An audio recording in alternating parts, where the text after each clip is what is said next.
সালাম আলাইকুম।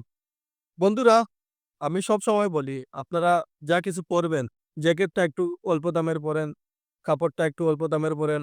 সবকিছু অল্প দামের করেন, বিলাসিতা করেন। কিন্তু খাবারের বেলায় একটু ভালো জিনিসটা আপনার পছন্দ কইরা, যে জিনিসটা কোয়ালিটি সেটাই কিনবেন। দেখেন, এখানে লেবেল ঠিক আছে। একটা জুস আছে আমার কাছে। এখানে সম্পূর্ণ লেবেল ঠিক আছে। জুসটা কোম্পানি হচ্ছে গিয়া এখানে আরবি লেখা আছে টোটো তোফা। দেখুন ভিতরে লেবেল ঠিক আছে। কিন্তু ভিতরে একটা ফর্ম আছে দেখেন, স্পষ্ট দেখা যাইতেছে। এজন্য বলি, এটা কোম্পানি হচ্ছে এটা তেমন পরিচিত কোম্পানি না।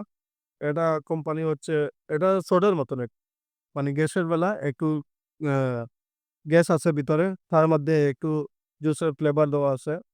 এটা হচ্ছে আপেল এবং টুথ ফ্লেভার। তো দেখেন ভিতরে, এটার ভিতরে অনেক সময় অনেক কিছু হইতে পারে। এজন্য বলি সবসময় কেনার সময় আপনারা দেখে শুনে জুস বা যেকোনো কিছু ব্যবহার করার সময় কোন ব্র্যান্ডের ৳২ বেশি দিয়ে খাইবেন, কিন্তু একটু ভালো জিনিসটা আপনারা পছন্দ করবেন। এটার ভিতরে স্পষ্ট দেখা যাচ্ছে। এখানে একটা ফোম না হয়ে অন্য কোনো কিছুই হইতে পারত। দেখেন আপনারা স্পষ্ট ফোমটা দেখা যাচ্ছে। তো সবাই ভালো থাকবেন, আপনারা সুস্থ থাকবেন। আর সবসময় খাবারের জিনিসগুলা আপনারা একটু বেশি ৳১ বেশি দিয়ে কিনেন, কিন্তু ভালো একটা ব্র্যান্ডের কিনেন, ভালো স্বাস্থ্যসম্মত খাবার আপনারা কিনবেন। এটাই সবার প্রতি অনুরোধ।